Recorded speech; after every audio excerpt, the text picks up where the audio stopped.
Significance tests for a difference in means. So we're going to look at two population means, mu1 and mu2. The null hypothesis still says there's no difference between mu1 and mu2, so we could say mu1 minus mu2 equals 0. And then the alternative says either one of them's bigger or just the difference is not equal to 0. So same type of hypotheses. Now we just have mu1 minus mu2. So the first part here says, what is the standard error of the difference in sample means? That's what x bar 1 minus x bar 2 is, right? A difference in sample means. So the notation would be capital SE, and in the subscript, you have the difference of the sample means, x bar 1 minus x bar 2. And the formula actually looks like this. We have a big square root, and underneath the square root, we have the sample standard deviation from the first group, that's S1, and the sample standard deviation from the second group, that's S2. So we square each of those values, and this is divided by N1, this one's divided by N2, add those up, take the square root, that's how we get the standard error of x bar 1 minus x bar 2. Is this standard error formula on the formula sheet? As with other standard error formulas, it's not, right? This one is not on the formula sheet. So why do we use standard error and not standard deviation, like we learned in the last notes? Well, the vast majority of the time, any realistic situation, we're not going to know what sigma is. We're not going to know what the true population standard deviation is. So our next best guess would be the sample standard deviations, right?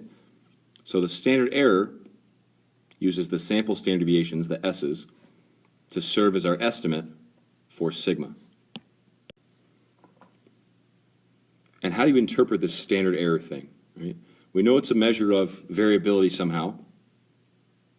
How would we interpret it? Well, we could say it measures how far the sample difference, x bar 1 minus x bar 2, will typically fall from the true difference in means, right? The true population difference, like mu1 minus mu2. So how far the sample difference, x bar 1 minus x bar 2, will typically land relative to the true difference in means. Okay, and if you're familiar with significance tests, which I hope you are by now, you know we need a test statistic. So what is our two-sample T statistic going to look like? Well, it's going to be a big fraction. Our sample data is the difference in the two means, the sample means.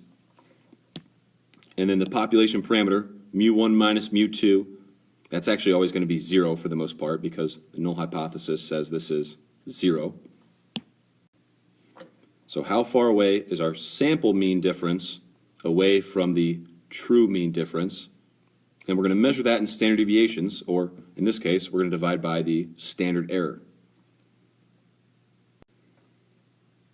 And in green here, a little side note, mu1 minus mu2, that comes from the null hypothesis, which we can just simplify that to be 0. Is this formula on the formula sheet? Yeah, we wish. Unfortunately, it's not. Right? And then lastly here, what does this two-sample T statistic actually measure? Well, it's a T-score at the end of the day, right? We're familiar with T-scores and Z-scores from previous chapters. What do those standardized statistics actually do? Well, they measure how many standard deviations our sample difference, or more generally, our sample data is from the null hypothesis value, which in this case would be 0. So how far away is our sample data, x bar 1 minus x bar 2, difference in sample means, how far away is that from the null hypothesis value? So a similar description to any Z-score or T-score you've seen in the past. Okay, there's 3 conditions for inference about mu1 minus mu2. You should know them pretty well by now. We know the data have to come from either a random sample or a randomized experiment. That's the first condition. Second condition, we have to have independence, which if you're sampling without replacement, we'll use the 10% condition to prove that one.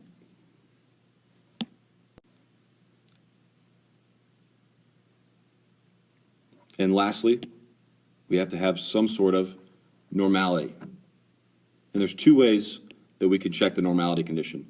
The first way would be, hey, both the sample sizes from the first group and the second group, they're both at least 30, so the central limit theorem says the normality condition would be met.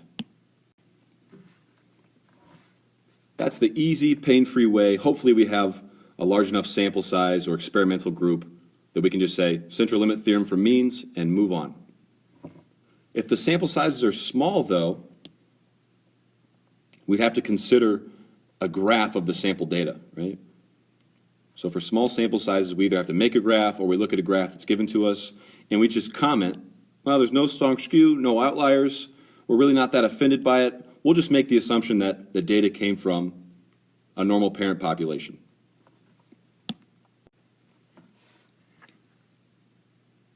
Hopefully, if this is the case, the problem will have already made a graph of the sample data, so we don't have to go through and graph the first group and then make another graph for the second group, but it could happen. And even if the sample sizes are small, as long as we're not offended by the shape of the data, right, there's no strong skew and no outliers, we'll go ahead and make the assumption that the data would have come from a normal parent population. Okay, what distribution does that two-sample T statistic have? And we got to be kind of specific here. The T distributions all have different degrees of freedom. So the question is, how are we going to come up with the degrees of freedom? I remember before it was just n minus 1, but now we have two different n's, right? Two different samples. So what I'm going to recommend in this case is that you always just use technology. Use your calculator and the two-sample t-test command to find degrees of freedom. It'll give you a really exact value, and you won't have to do it by hand. If you don't use your calculator, you have to use what we call a conservative estimate, right? A conservative value. Meaning, if you have two different samples, N1 and N2, you just have to pick the smaller of the two. Like let's say N1 is smaller, and I pick that and I do N1 minus 1. That's my degrees of freedom. Or if N2 is smaller, I would do N2 minus 1. That's my degrees of freedom. So if you don't have your calculator, this is actually less effective, but you just pick the smaller one for your degrees of freedom. That's the conservative value. But as a safe bet, when you're conducting inference, you're doing these tests, please be sure to just use the two-sample t-test command in your calculator. And I will definitely show you how that command works here shortly. The next question asks, why do we use a T statistic rather than a Z statistic? Seems like we spend a lot of time learning about Z statistics. Why don't we just stick with that?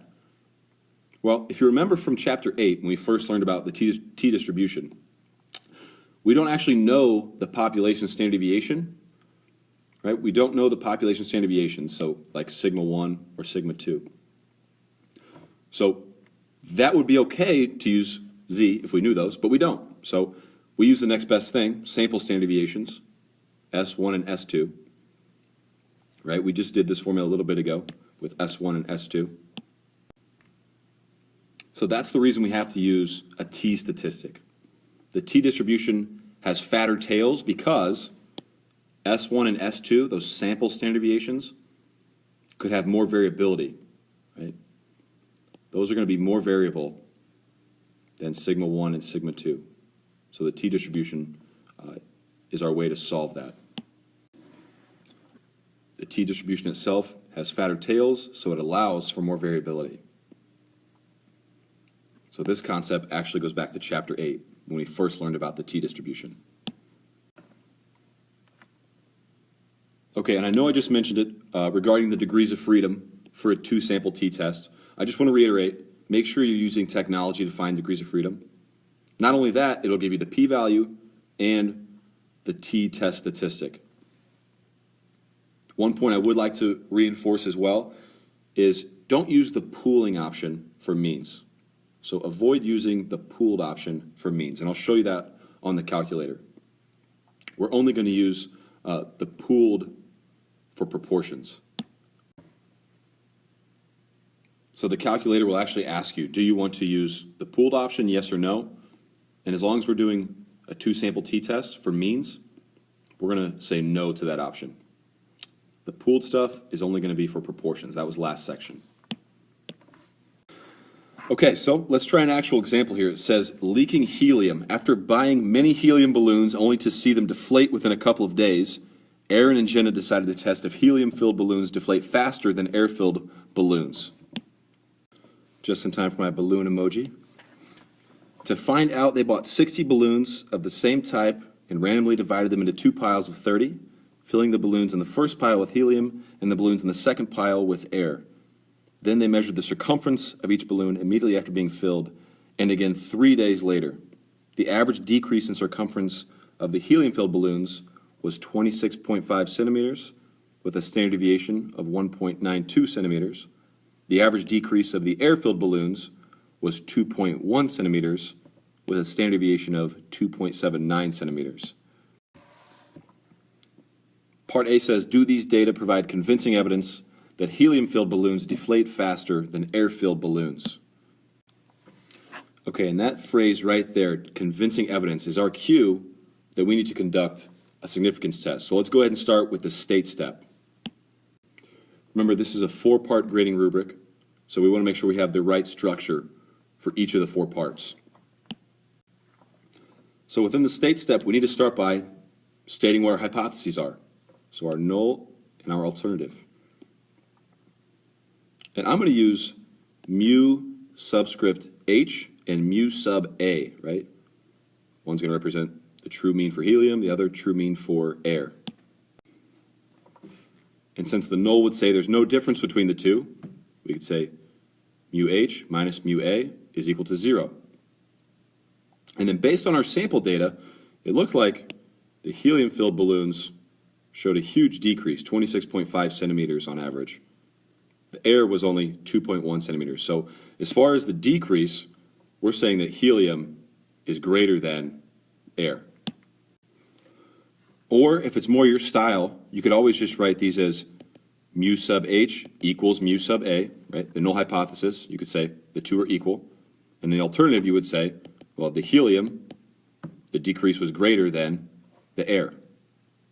So if that's more your style, go ahead. Okay, so the only thing we need to do is be really clear about what these values represent. So we can say where mu sub h and mu sub a are the true mean decreases in balloon circumference, which is measured in centimeters in this case, by the way, for helium and air respectively. So you can say it in one sentence as long as you line them up, right? Helium and air goes with mu sub h and mu sub a respectively. So we've got our hypotheses, we defined our parameters. Don't forget we got to go ahead and say what the alpha level is that we're going to use. We'll just use the default in this case, alpha 0.05.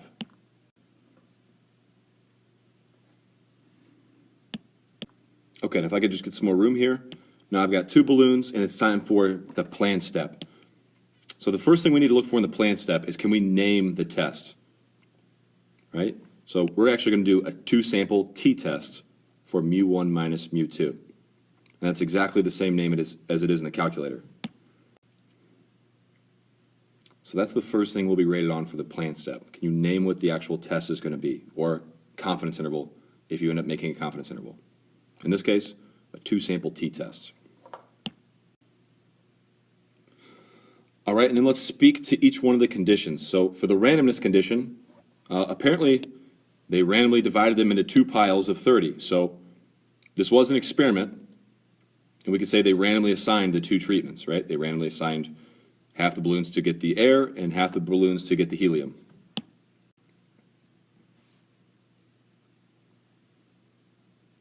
And then for the independence condition, let's think about this one for a moment.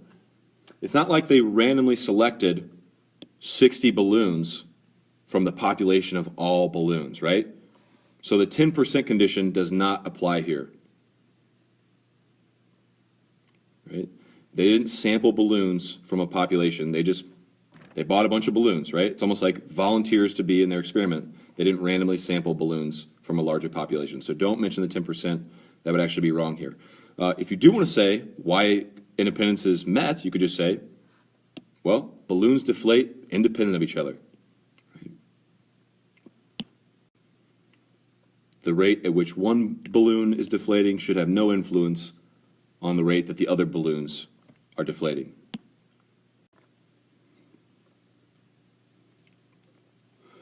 Okay, so 10% condition wouldn't make sense to mention here, but we still can check the independence condition. And then lastly, we have to check the normality condition. And thankfully, there was at least 30 in each group. So we can say the sample size for the helium group was 30, which, lo and behold, is at least 30, right? 30 is definitely greater than or equal to 30. And the sample size for the air group was also 30, which is also at least 30. So the central limit theorem is met. If Aaron and Jenna had used something like 29, for example, that would have made us a little bit angry as statisticians, but since 30 is the minimum for the CLT, we're good.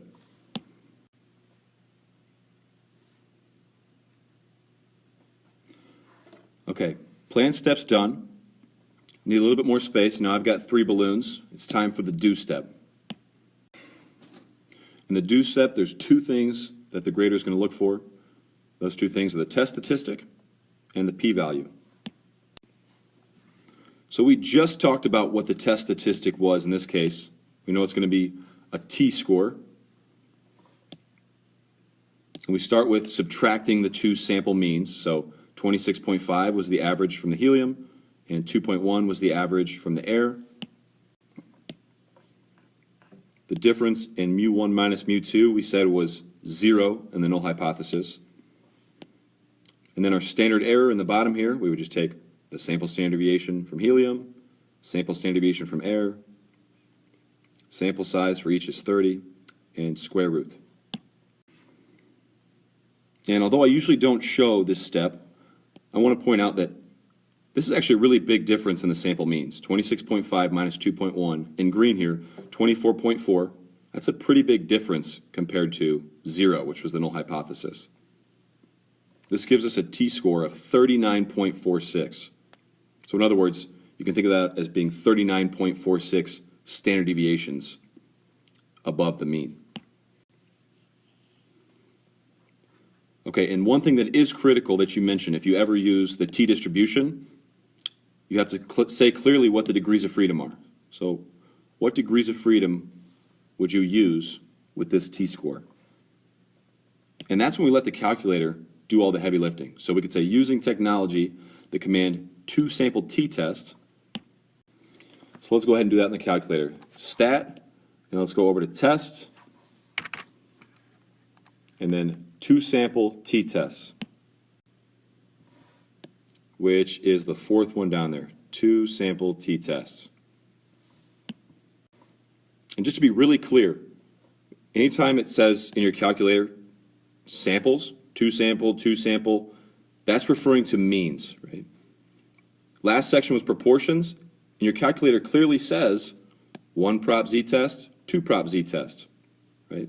So if it says prop, that's proportions, and if it just says sample, that's going to be from means. All right, so let's pick number 4 then, to-sample t-test, and it asks you to enter the sample mean, the sample standard deviation, and the sample size for the first group.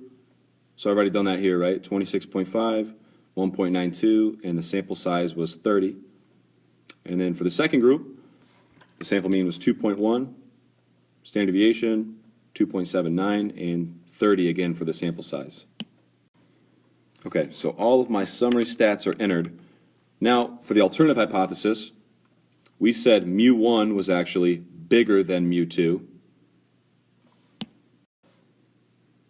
So make sure this sign, mu1 greater than mu2, that should match your alternative hypothesis. And then the last thing it's going to ask you here is, do you want to have your data pooled? And we don't, right? We're never going to use pooled for sample means. Leave that for the proportion section. So just say no. Just say no to pooling the data for means. All right, let's go ahead and hit calculate. So there's our t-test statistic. Don't know why we ever bothered doing all the algebra before. There's our p-value. Please don't write 1.98. Look at that a little bit closer, right? E to the negative 40 means that's an incredibly small number. We need to move that decimal place 40 places this way. So that p-value is really, really, really low, which is what we might expect when you're almost 40 standard deviations above the mean. Degrees of freedom, our calculator went ahead and calculated that for us too. 51.4358. That's what we'll write down for degrees of freedom. Thank you, calculator. So we have our t-score, which is 39.46, and degrees of freedom, 51.4. And the p-value, for all intents and purposes, we can say is approximately 0. It was really, really, really, really small. And we're going to come back to this in part B when asked to interpret this p-value. What does it mean to have a p-value of approximately 0? But for now, it's time for the conclude step, and I've got 4 balloons going. So we can say because our p-value is incredibly low, right, way below alpha, which was 0.05, we reject the null hypothesis. This is too rare to have happened just by chance. Okay, and that's half the story as far as AP grading goes. We need to make a statement in context about what this means. So if we reject the null, that means we've got convincing evidence of the alternative. So in context, we could say we have convincing evidence that helium-filled balloons deflate more quickly than the air-filled balloons. Very convincing evidence. In fact, if you look at our sample means, the helium-filled balloons, on average, 26.5 centimeter deflation. Air-filled balloons, only 2.1 centimeter deflation. Okay, so part B asks us to interpret the p-value from part A. And I want to start by drawing a curve here. It looks like a normal curve. And I'm going to put 0 right in the middle because we start out by assuming that the difference of these two is 0. In other words, we start out by assuming that the true mean for helium is the exact same as the true mean for air. That's the null hypothesis. So I've got a normal looking curve. I put 0 smack dab in the middle. So we'll assume that's true. Well, if that were true, what are the chances that our sample data would give us a difference of 24.4 centimeters? If you remember from this step, when we subtracted the sample means, 26.5 minus 2.1, that's where we got the 24.4. So that was the difference in our two x bars. So if we start out by assuming that there is no difference, 0 would be smack dab in the middle of this thing. 24.4 is way the heck up here somewhere. In fact, the p-value would be the area, that tiny little area in the tail above it, which we found to be approximately 0. There's almost nothing left up there. It's so small. So the reason I want to illustrate that to you is to help you actually interpret what the p-value is in this context. So we can start by saying, assuming that the mean decrease in circumference is the same for both helium and air. In other words, we start by assuming the null is true. That's why I put 0 smack dab in the middle.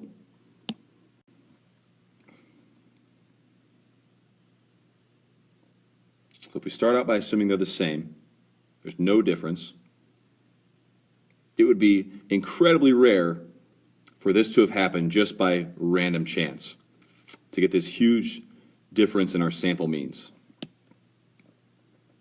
So there's approximately a 0% chance, it was so small, of getting a sample difference of 24.4 centimeters or more, right? I would shade all the area at 24.4 and above. So anything left in that tail, 24.4 centimeters or more, just by chance alone.